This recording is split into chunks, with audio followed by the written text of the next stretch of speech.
আমি বলছি ভাইয়া, এই যে জুলাই যোদ্ধার জন্য আজকে খাসি আছে, সাধারণ রোগীর জন্য মুরগি আছে। এই ভাই বেশি বলিয়েন না, বেশি বলতেছি না।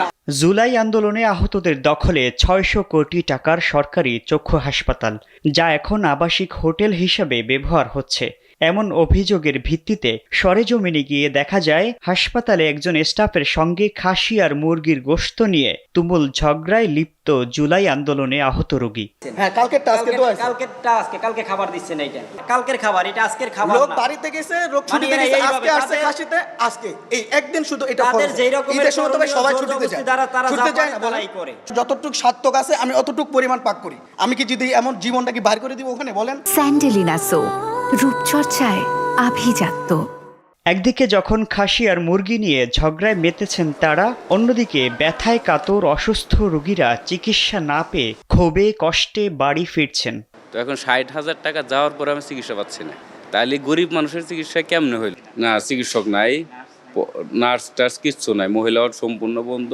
গতকালকে বলছে অপারেশন করাবে, সারাদিন আমাদের বসায় রাখছে, তারপর দিন আজকেও সারাদিন বসায় রাখছে। বসায় রাখার পর গতকালকে আমাদের লাস্ট মুহূর্তে বলছে যে আজকে হবে না, পরে আজকেও বসায় রাখলো, এখনও বলতেছে হবে না, আর 15 তারিখ ডেট দিছে। হাসপাতালটি ঘুরে দেখা যায় শুধুমাত্র ইমার্জেন্সি ছাড়া তেমন কোনো চিকিৎসা হচ্ছে না। তবে চতুর্থ তলার বি ব্লকে দেখা যায় জুলাই আন্দোলনের 2 জন আহতকে। 3 জন গিয়েছেন পাশের হাসপাতালে খাবার নিয়ে সমস্যার সমাধান করতে, বাকিরা ঈদে বাসায় গিয়েছেন, ফিরবেন কয়েকদিনের মধ্যে।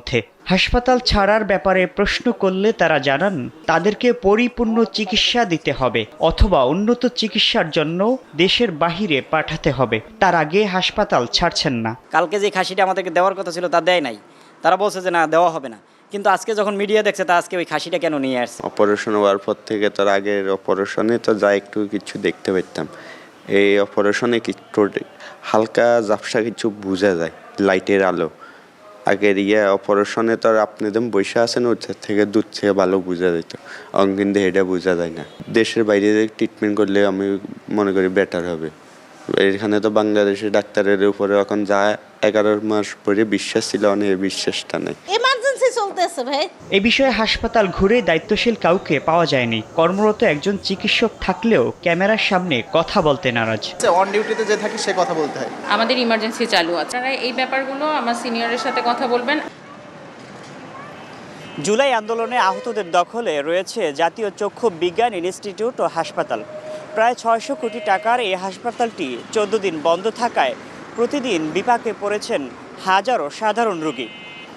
আন্দোলনকারীদের সঙ্গে 28শে মে এখানকার নার্স এবং কর্মকর্তাদের সঙ্গে ঝামেলায় জড়ানোর পর থেকে বন্ধ রয়েছে এই হাসপাতালটি।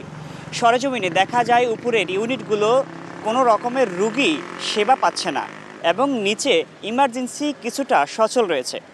এখানে থাকা কর্মরত চিকিৎসকদের সঙ্গে কথা বলার চেষ্টা করলে তারা কথা বলতে রাজি হননি। তকি খান, কালবেলা, ঢাকা।